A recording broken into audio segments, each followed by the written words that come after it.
Last week, we left church setting the intention to commit to living Easter, one intentional step at a time, leaving a trail of resurrection in our wake.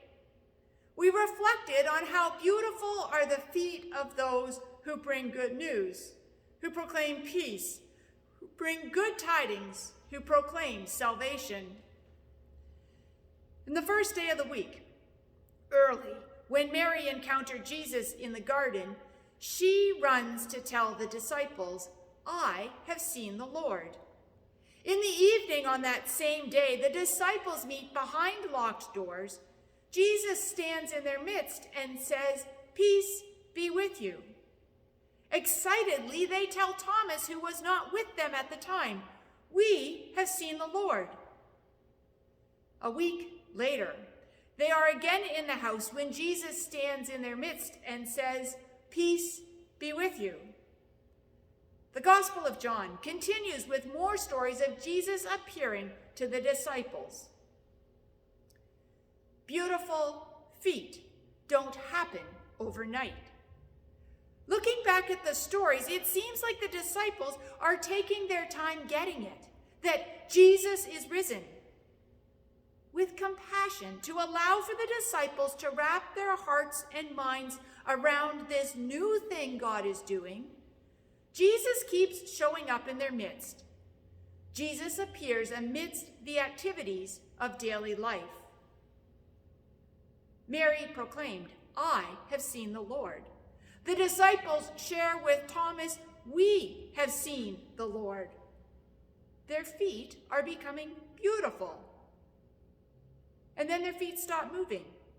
"We have seen the Lord" is stopped in its tracks as the disciples take time to figure it all out. I am a long-distance runner. I get excited when I sign up for a race. I will tell people right away. Then people forget because it appears that I am taking a long time getting it done. To prepare, I have a 19-week training schedule. Pre-race, I study the race route, carefully pick race day attire, work in a new pair of shoes, just enough, carb load, prepare my kit with the other items needed, and run through the race day plan again and again. The disciples are not out and about bringing good news, proclaiming peace, sharing good tidings, or proclaiming salvation, other than amongst themselves. They are preparing for this new thing God is doing. Jesus has them on a training schedule, unbeknownst to them. Jesus appears. Jesus shares peace. Jesus does other signs in their presence. Jesus helps them fish. Jesus makes a fire to cook breakfast. Jesus speaks with them. 50 days of training.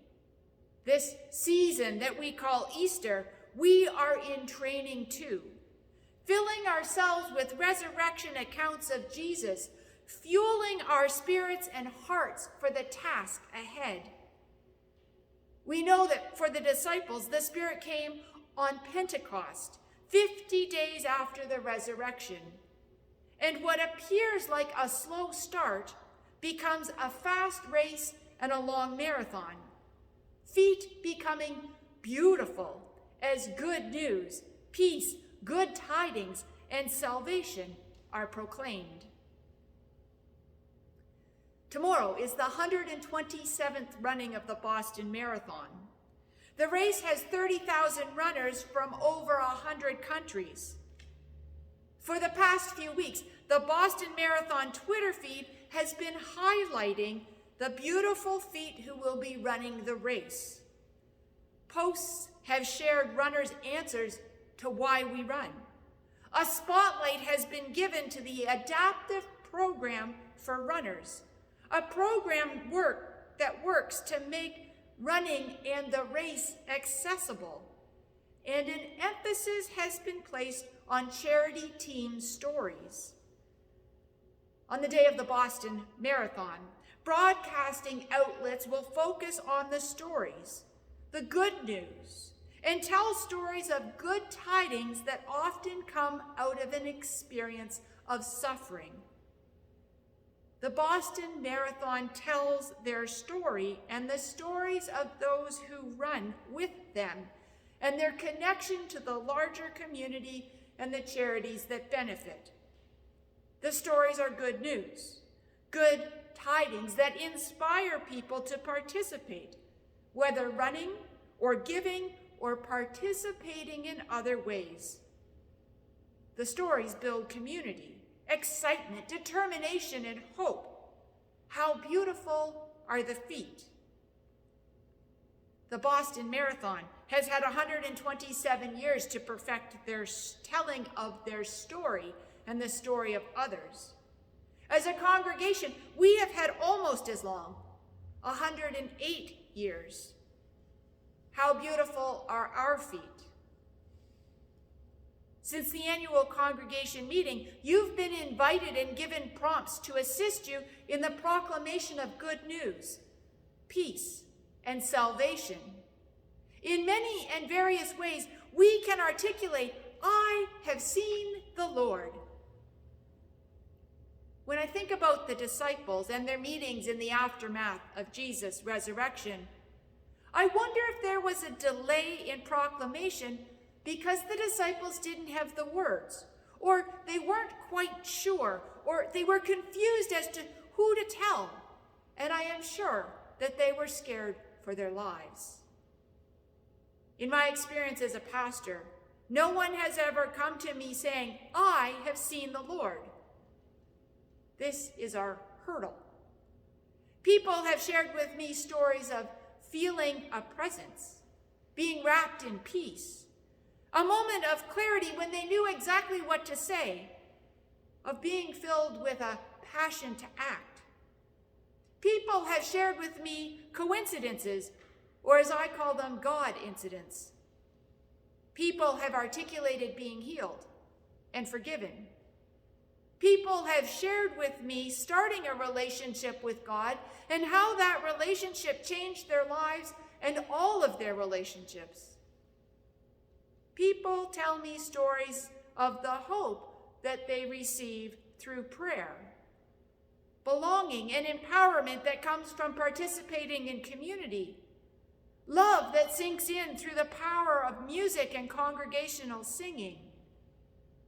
All of these are I have seen the Lord experiences.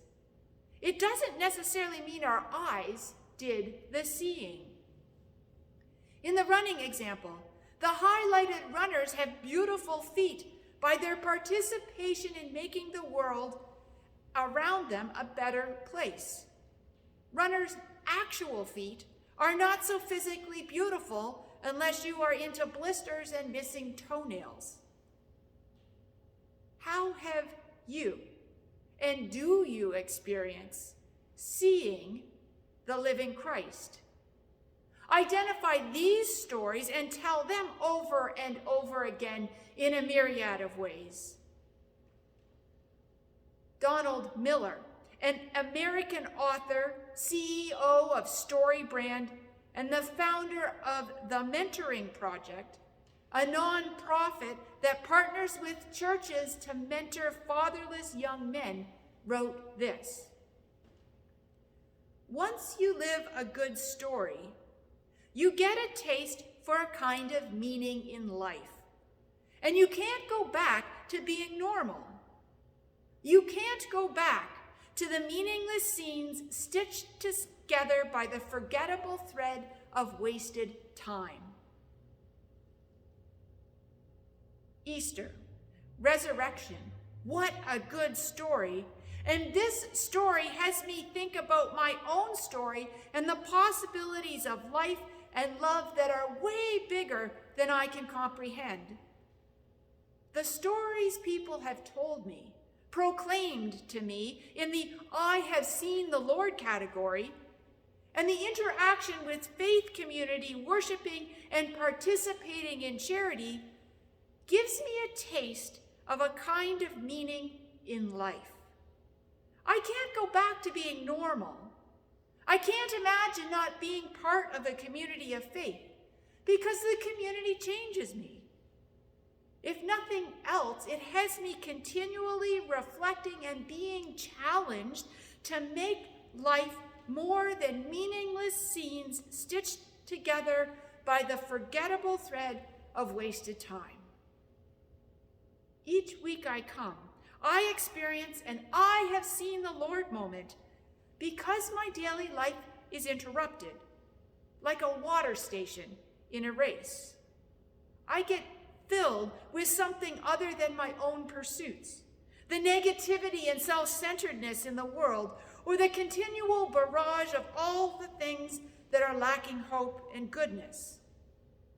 Easter, Christ, meets me here. Thanks be to God, I have seen the Lord. And so, I invite you to line up at the start line for a race that you have prepared for. Let us leave here surrounded by a sense of peace to run the race that is set before us. And despite the possibility of getting blisters or losing toenails, let us not waste time.